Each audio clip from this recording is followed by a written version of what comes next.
Today we get to talk about one of the internet's favorite personality disorders, which is narcissistic personality disorder. There's some issues online when someone starts saying that someone is a narcissist, or even just in real life, because when someone is saying that someone's a narcissist, they're not using the proper criteria, usually. The proper criteria come from the DSM-5 TRB, or sorry, just the TR. But this is a Thickums book, right? So what I'm gonna do for you today is we're gonna break down a narcissistic personality disorder diagnosis by using my good old buddy Gaston from Beauty and the Beast. And we'll talk about whether he fits the criteria for narcissist or not. Now, before we can even talk about Gaston, we need to talk about personality disorders. Personality disorders are enduring and inflexible patterns that persist over multiple areas of a person's life. So it means like, it's not just that this person is inflexible and rigid at work. Their patterns are just rigid and flexible across every level and every domain or situation of their life. These patterns typically start to solidify in late adolescence and early adulthood, because when you're still in your teenage years, you're still very transitional and a lot of things are changing for you. And a personality disorder has to be stable over time, as I mentioned before. And it needs to lead to what's considered clinically significant distress or impairment in the person's life. So if someone is a narcissist, or you think they are, and it's not actually affecting them in their daily life, they're probably not a narcissist, because it's not causing significant distress in their life. If it is, and they are not aware of it, then yeah, maybe they are a narcissist because they're not aware of how their actions are affecting others.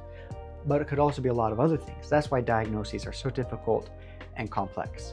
But we'll get into that as we start to talk about Gaston. A couple of the key traits of narcissism is grandiosity, so the feeling that they are the best and that everybody else should be looking up to them.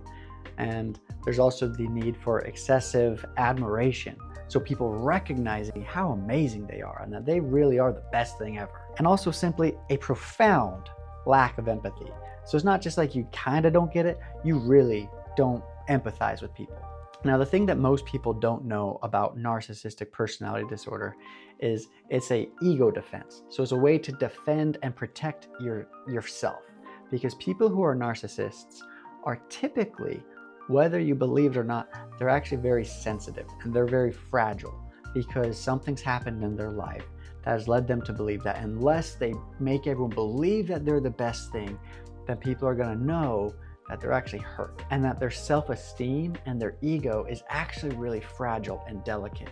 And so they build up these walls of grandiosity, these walls of not having empathy to protect that delicate ego and self-esteem. Let's explore some examples of how Gaston meets or does not meet the criteria for a diagnosis of narcissistic personality disorder. To do so, it's important that we understand the process. To receive a diagnosis of being a narcissist, you need to meet at least 5 of the criteria that are established in the DSM-5. We're going to get into those as we watch the video, because if I just tell them now, it's going to be boring.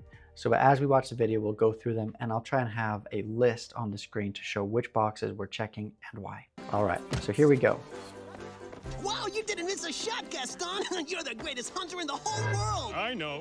No beast alive stands a chance against you. And no girl for that matter. It's true, LeFou. And I've got my sight set on that one. Oh, the inventor's daughter? She's the one. The lucky girl I'm going to marry. But she... The most beautiful girl in town. I know, but... That makes her the best.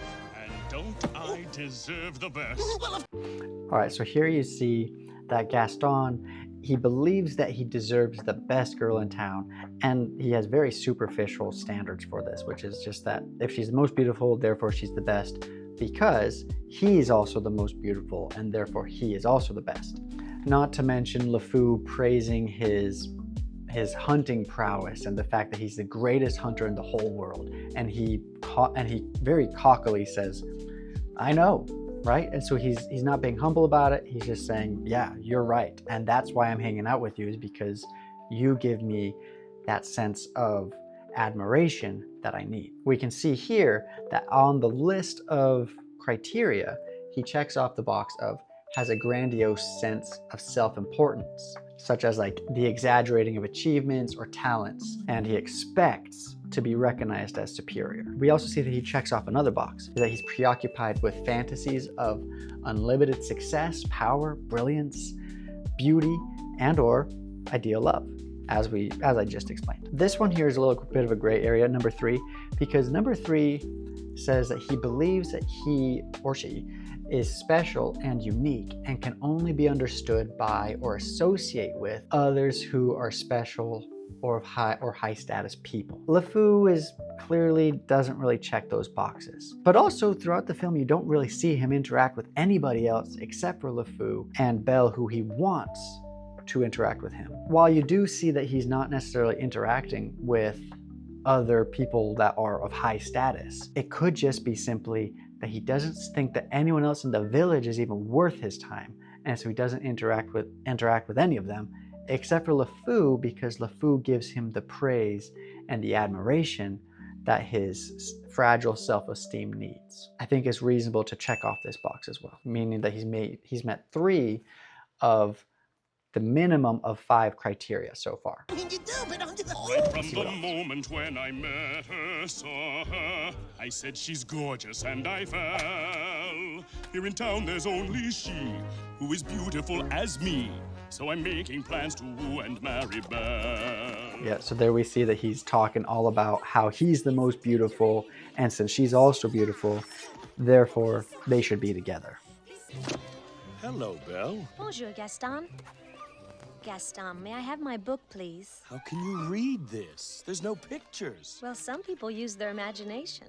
Belle, it's about time you got your head out of those books and paid attention to more important things.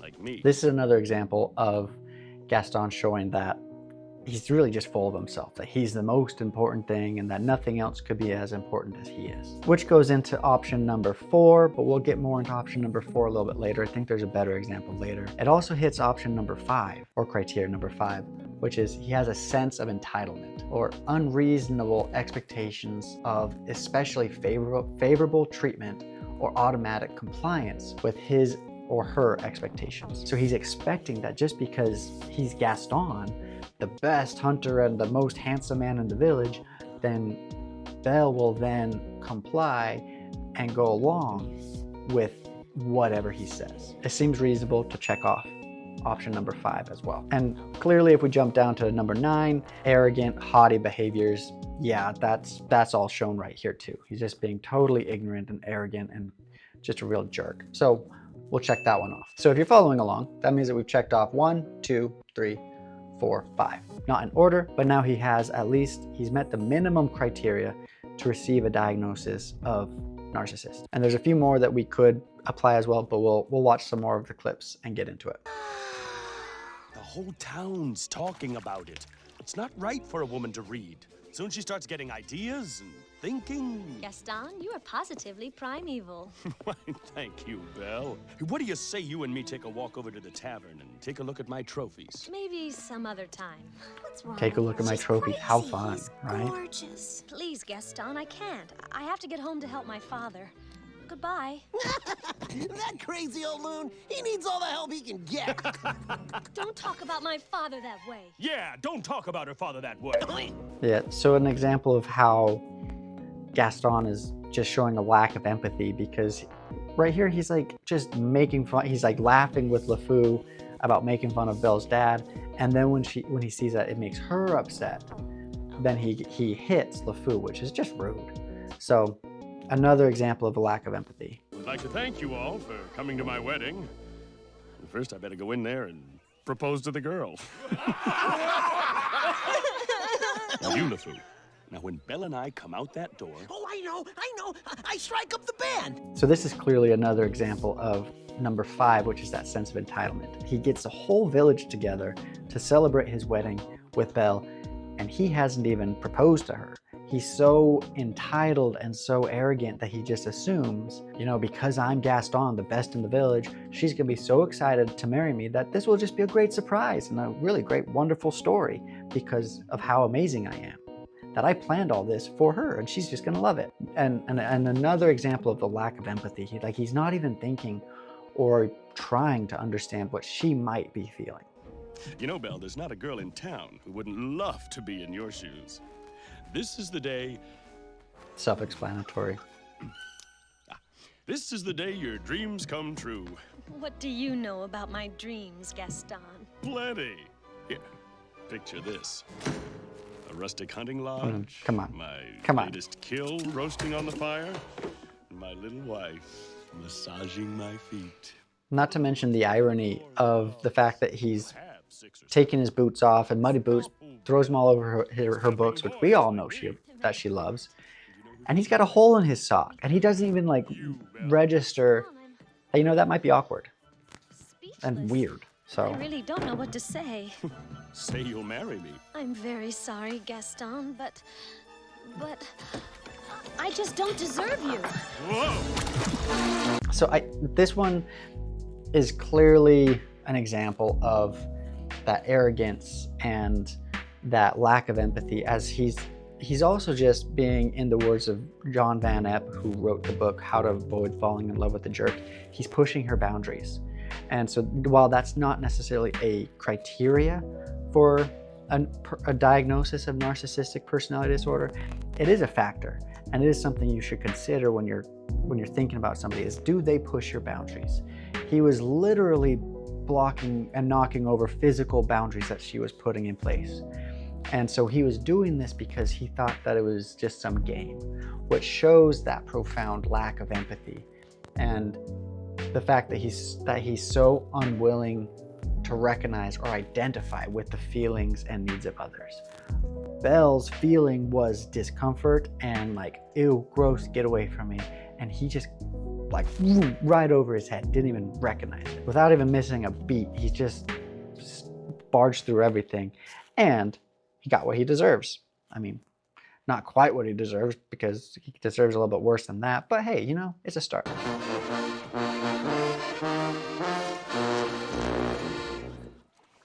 Also, just the fun little symbolism of like the pig on his head because he's a pig, you know? Just well done, Disney. Belle for my wife. Make no mistake about that. Yeah.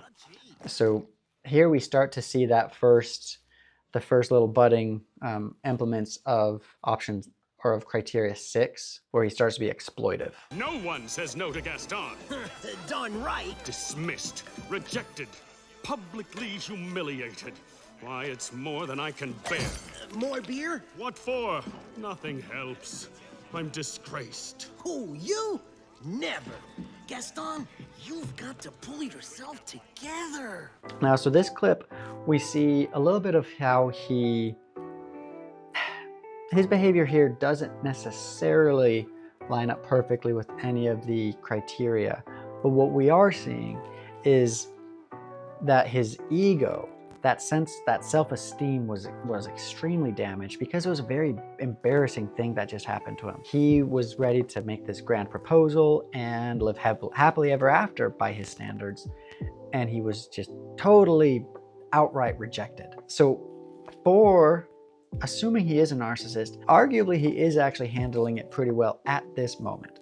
He handles it poorly, but at this moment he's just feeling embarrassed and ashamed, and he's handling it reasonably well for that kind of public embarrassment. But we do see later that he doesn't handle it so well. But this is just an example of how when someone with narcissistic personality disorder gets some sort of a damage to their ego, they tend to overreact and be overly hurt and offended by it, because it's not that people with narcissistic personality disorder are grandiose and do have these wonderful things. Often they do have some things that are good that are going for them, like Gaston, yeah, arguably attractive, yeah, super buff. He's a good hunter, so a lot of these things are good, but they're exaggerated, because that exaggeration helps keep his ego and that self-esteem protected.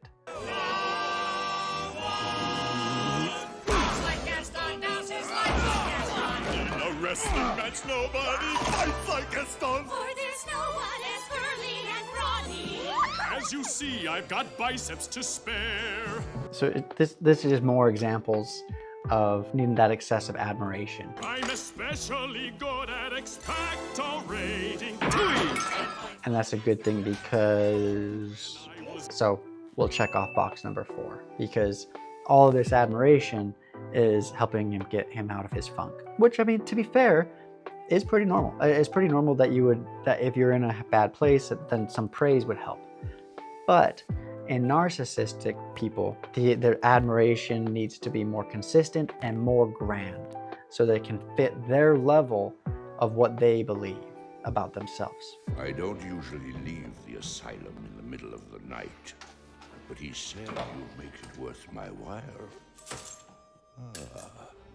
I'm listening. Point is, Belle would do anything to keep him from being locked up. Yeah, even marry him.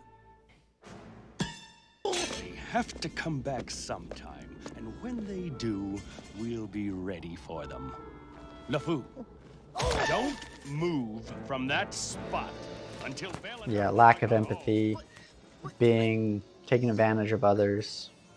Like, you just don't do that to people. So now here we see an example of Gaston demonstrating criteria 6, which is that he's interpersonally exploitive, in the sense that he's taking advantage of others to meet his own needs.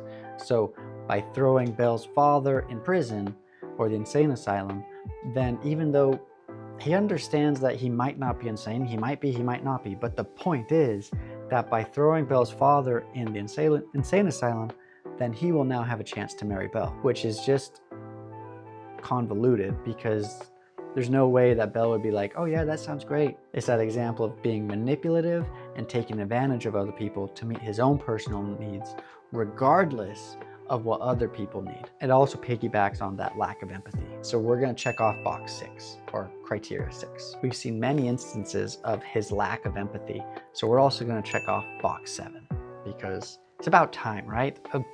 Clearly he's not showing empathy. So now, as we can see if you're following along, he's met 8 of the 9 criteria for a diagnosis of narcissistic personality disorder. He might very well meet all 9, but for the purposes of this video,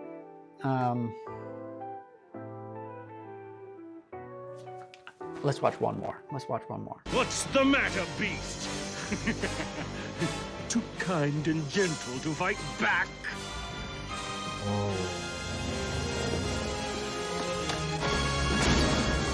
So we don't necessarily see the best example of number 8 for Gaston.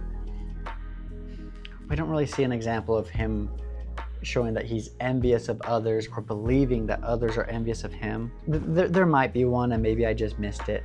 But the point is he met 8 of the 9 criteria for a diagnosis of narcissistic personality disorder.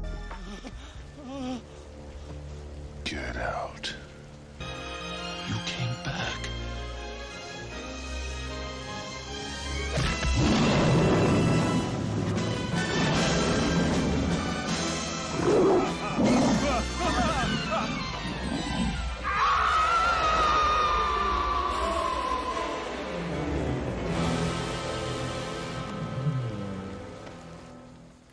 Okay, now first of all, just props to Belle, like biceps. She pulled that beast right back up there. Does Gaston qualify for a diagnosis of narcissistic personality disorder? What you came here to find out. And the answer is yes and maybe.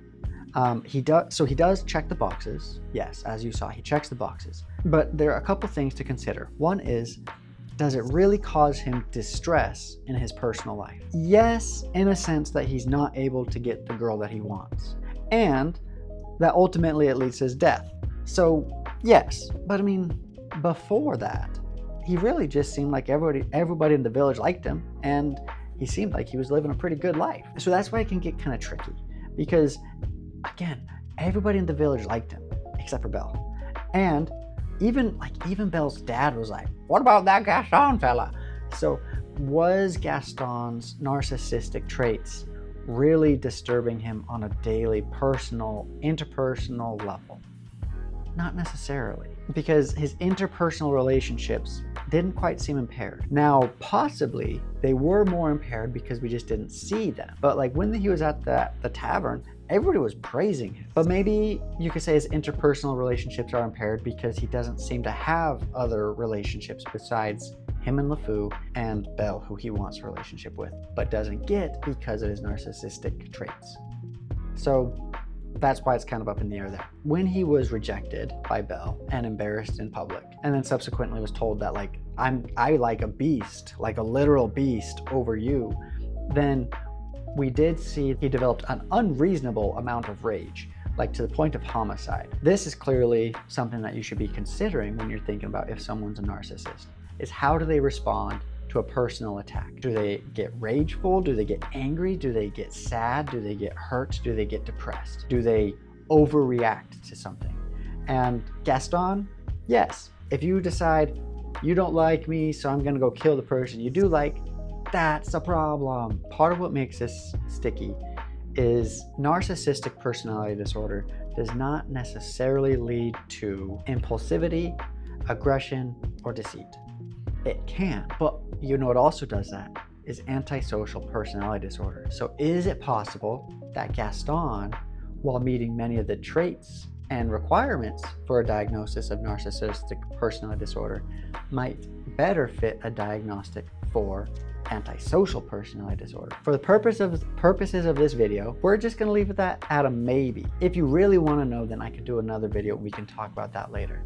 But for the purposes of this video, yes, I think Gaston does meet criteria for a diagnosis of narcissistic personality disorder. With the kind of just a little footnote of, but he does show an abnormal level of aggression and rage, because people with narcissistic personality disorder don't generally turn to violence, though they can. That's why I still feel Gaston meets the criteria for narcissistic personality disorder. If you have any comments, or any questions, or if you agree or disagree, if I missed something, or if you just thought I did a great job, leave a comment and let me know. Hit the like button, because this video took a while to make and I've been wanting to make it for a while. I hope that this was helpful.